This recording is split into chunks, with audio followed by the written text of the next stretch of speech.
Welcome to yet another day of Bhagavad Gita Sadhana. We've been exploring many themes during this, so far, 4 months? Whoa. And the theme we're on at this time is what's your path? How do you best interact with the world and with yourself for continued growth? We're moving on to the 11th path outlined by the Bhagavad Gita. And in Sanskrit, this path is called Vishvarupa Darshana Yoga, which means the yoga of having the universal form revealed to you, or the yoga of seeing the universal form. Sounds big, doesn't it? Well, we've been kind of building up to this. We talked about in chapter 10, for example, Arjun saying to Krishna, "What are you really like?" And Krishna describes himself, but that's words. And this is where Krishna reveals his true self. And since Krishna symbolizes our soul or the inner divinity, we're in for quite a treat. In fact, Arjun cannot use his own eyes. He has to be given divine sight. And this represents one of the real sticking points on the spiritual path. So we're more than halfway through the Gita now. Many of us fall off the spiritual path for whatever reason. This is one reason that people don't often talk about, and that is you have to reveal yourself completely to others. I mean, many spiritual traditions and religious traditions say what? You have to tell the truth, right? So no more lies. And most importantly, you have to tell the truth to yourself. Mentioned in chapter 10, Krishna was talking mainly about his good points. Excellent. And then he's holding up the whole universe with one part of his being, his attitude. Excellent. But now in chapter 11, Arjun, he's heard about all these good things, but now he sees the totality, which guess what? Includes some mighty scary things from someone he thought he knew very well. What will Arjun do? Will he embrace this intimate vision of his friend, of himself, or will he turn away? This happens on a spiritual path. Can you embrace who you really are? Can you really love yourself and extend compassion? Or do you turn away?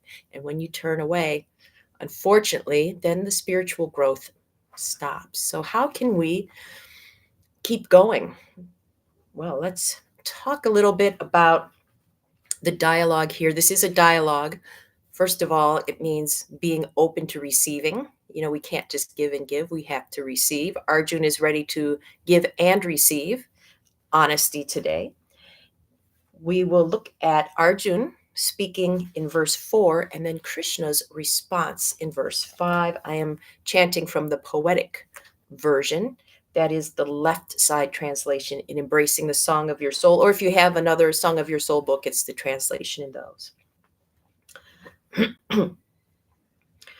Well, actually, I'm going to start with verse 3. It gives a little background.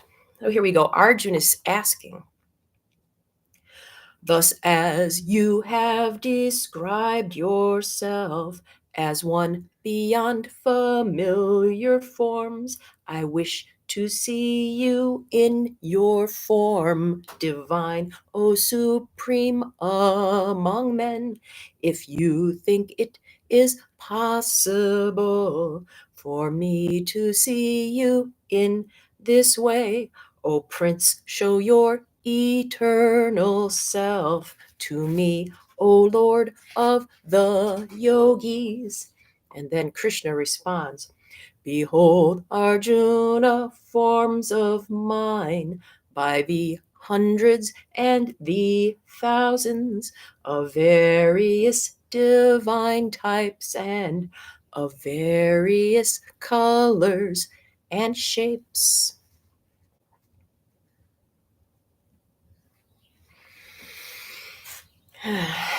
So this gets to one of the core challenges of being embodied as a human. We want others to know, love, and accept us for who we really are. But we don't find that in the world, so we learn to hide ourselves, not just from others, but from ourselves. This is the chapter of having all your divine glories revealed, including some aspects of yourself you might perceive as negative. What's positive, what's negative? It's all in you. True self love requires you to embrace everything, everything. So, I'll share some things today. First of all, I'm wearing my jam pants, my pajama pants today because I thought, oh, why not? And so you can see what my pajama pants look like. Yay. But also, so to share something about myself that I don't often share. When I was growing up, I had a stepfather, and it seemed to me that whenever he found out I liked or enjoyed something, he would go out of his way to discourage me from that.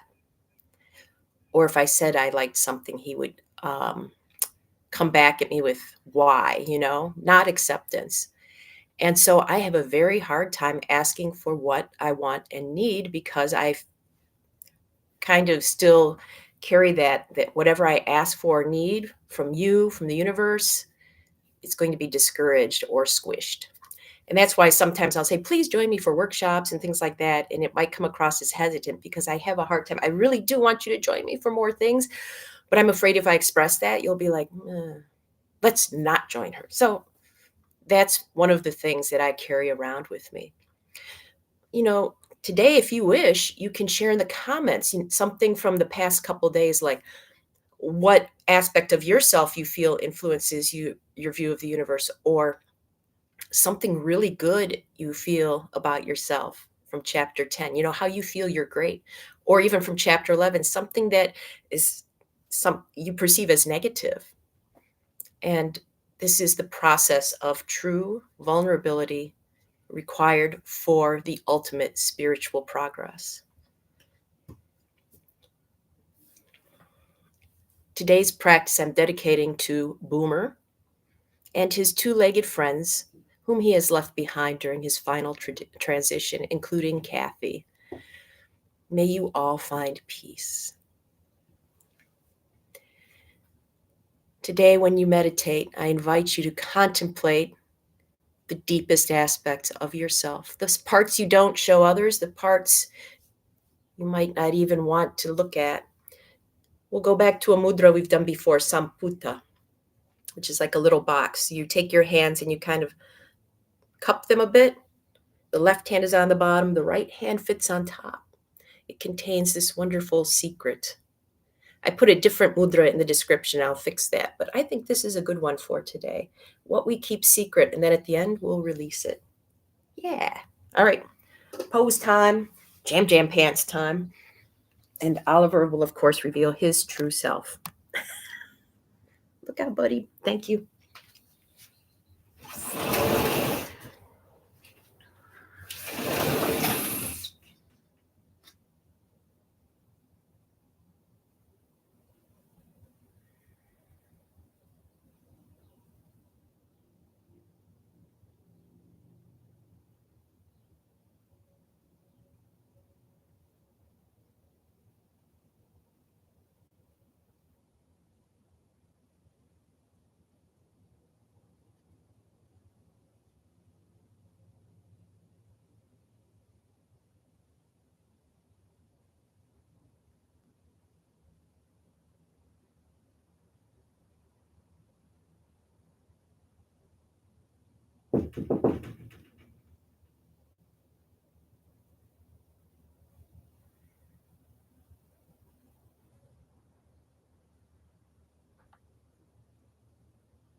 What's really fun for me today, on this day about revealing yourself, is my neighbors next door have a guest staying with them who's out on their porch a lot. So they might get to see me and my jams too.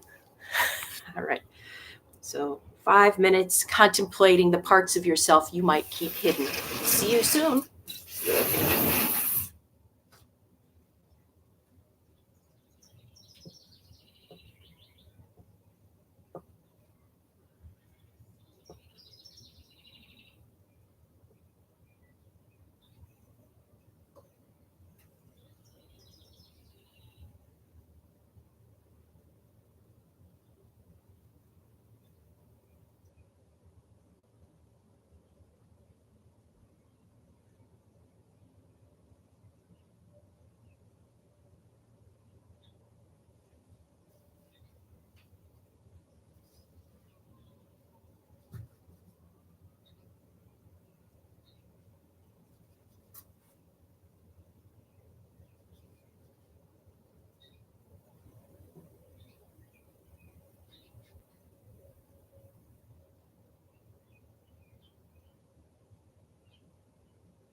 welcome back. I invite you to do that mudra one more time together, placing in your little treasure chest an aspect of you you feel you cannot reveal, you have to keep safe. And if you dare, open that box today and share this vulnerability with one other being. It could be a human being, a four-legged being, a flower, or yourself. And I sincerely hope we get to share more time together tomorrow. Until then, bye.